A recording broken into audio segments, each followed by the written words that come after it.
कला के बारे में, तो चित्रकला मनुष्य ने सबसे पहले अपना जो एंटरटेनमेंट या मनोरंजन किया, शायद वो चित्रकला के द्वारा ही किया है, क्योंकि पूरा पाषाण कालीन का जो मानव था उसके अवशेष जहाँ जहाँ से भी मिले हैं, आप देखें कि ज़्यादातर जो गुफाएं हैं, गुफाओं की दीवारों पर पत्थर के ऊपर ये विभिन्न प्रकार के जो चित्र है ये बनाए गए हैं। यहाँ पर भी आप देखें तो ये पाषाण कालीन प्रागैतिहासिक काल के मानव के द्वारा बनाए गए ये चित्र, जो कि विभिन्न प्रकार की आकृतियाँ, जिसमें कि लगता है कि ये नाच गा रहे हैं, पशुओं के चित्र इत्यादि, तो ये गुफाओं की दीवारों इत्यादि में से प्राप्त हुए हैं।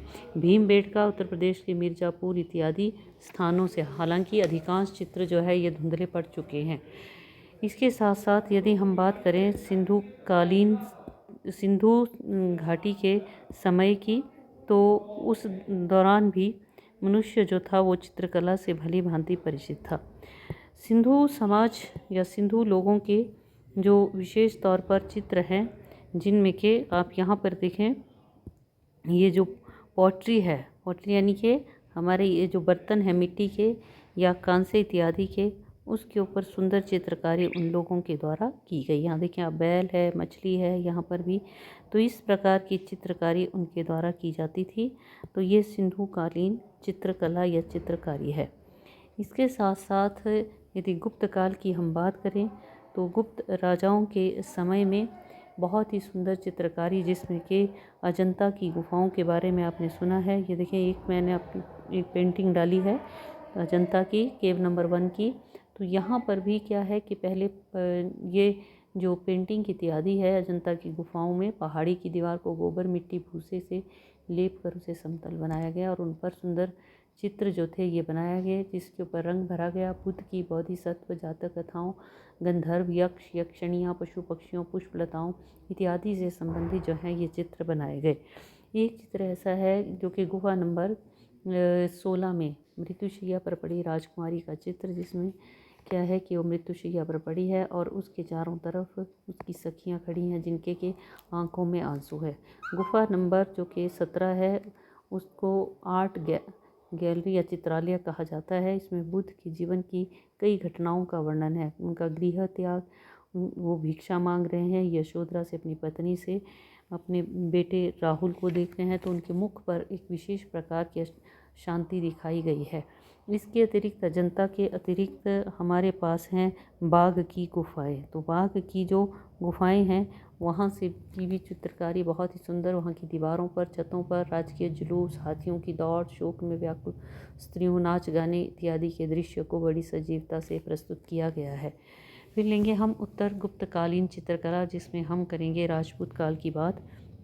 तो राजपूत काल में जैसे कि चित्रकला के क्षेत्र में महत्वपूर्ण जो है योगदान रहा विभिन्न राजपूत राजाओं के ज़माने में, खासकर जिसमें कि हमारा हिमाचल भी है, जिसमें कि कांगड़ा पेंटिंग का नाम उल्लेखनीय है। तो कांगड़ा जो पेंटिंग है ये, इसमें भी आप देखें तो बहुत ही प्रसिद्ध जो है इस समय के दौरान हुई, और जिसमें जोधपुर, कांगड़ा, जम्मू, बीकानेर इत्यादि जो है राजपूत शैली, कांगड़ा शैली, कश्मीर शैली, गुजरात शैली इत्यादि के लिए ये प्रसिद्ध रहे। इसके अतिरिक्त अगला है हमारे पास सल्तनत कालीन जो चित्रकला है। ज़्यादा महत्व नहीं दिया, लेकिन हम ये कह सकते हैं कि चित्रकला का अस्तित्व भी समाप्त नहीं हुआ। थोड़ी बहुत चित्रकारी जो है ये की गई। मोहम्मद बिन तुगलक के काल का एक चित्र मिलता है जो संगीत संगोष्ठी से संबंधित है। फिर है मुग़ल कालीन चित्रकला।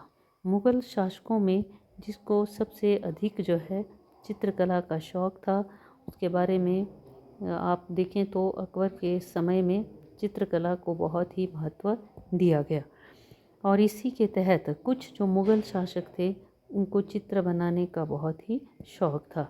तो मुग़ल कालीन चित्रकला आपको यहाँ पर देखने को मिलेगी। ये देखें आप, किस तरह के चित्र जो थे मुग़ल काल के दौरान बनाए गए। तो मुग़ल कालीन चित्रकला के अंतर्गत विशेष तौर पर ये कहा जाता है कि अब्दुल समद और साथ ही इसके अतिरिक्त केसू, जगन्नाथ, ताराचंद, सांवल दास इत्यादि ये महत्वपूर्ण जो है चित्रकार हुए। मुग़ल बादशाह जो कि जहांगीर था उसको भी चित्रकला का बहुत ही शौक था और साथ ही साथ दारा शिकोह इत्यादि उसको भी चित्रकला का शौक रहा। लेकिन औरंगज़ेब ने चित्रकला के प्रति उसका कोई लगाव नहीं था और उसने काली पुतवा दी। तो ये हो गई चित्रकला की बात। इसके अतिरिक्त भारत में विभिन्न प्रकार की कलाओं की हम बात करें तो विभिन्न प्रकार की कलाओं में जैसे कि पॉटरी के ऊपर साथ ही साथ सुंदर गहने बनाए गए सिंधु काल में, और साथ ही इसके अतिरिक्त सुंदर सिक्के ढाले गए विभिन्न राजाओं के समय में, सोना चांदी तांबे इत्यादि के। तो आज की वीडियो में इतना ही, बाकी के आगे की हम अगले वीडियो में बात करेंगे।